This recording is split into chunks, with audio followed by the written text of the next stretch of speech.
Sekreto ni Paolo Avellino ibinunyag ni Christy Fermin.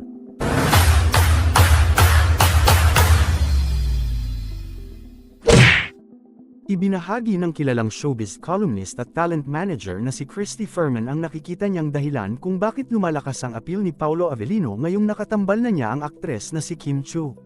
Sa kamakailang episode ng programa ni Christy Fermin na Christy Fair Minute, isiniwalat niya ang tinitingnan niyang dahilan kung bakit lumalakas ngayon ang appeal ni Paolo Avellino.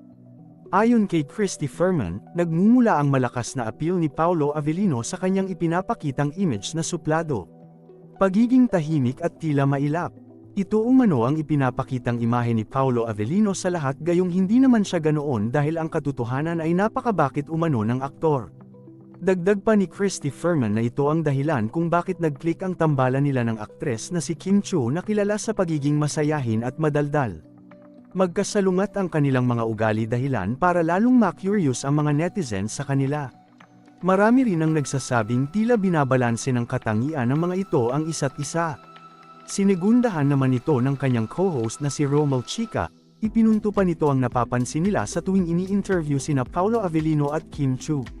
Kapansin-pansin umano ang pagiging masayahin ni Kim Chiu at pagkamadaldal nito, samantalang si Paolo Avellino at chill at relax lamang ang mga sagot. Sa kabilang banda, iginiit ni Christy Fermin na hindi naman totoong suplado ang aktor na si Paolo Avellino sa katunayan at napakabait umano nito at may respeto sa mga press people. Samantala, patuloy pa ring umaasa ngayon ang maraming mga taga-suporta ni Paolo Avellino at Kim Chiu na mapupunta sa totohanan ang kanilang relasyon. Subalit, nauna nang naiulat na wala pang balak na pumasok sa relasyon ang dalawa dahil pareho silang abala sa kani-kanilang showbiz careers.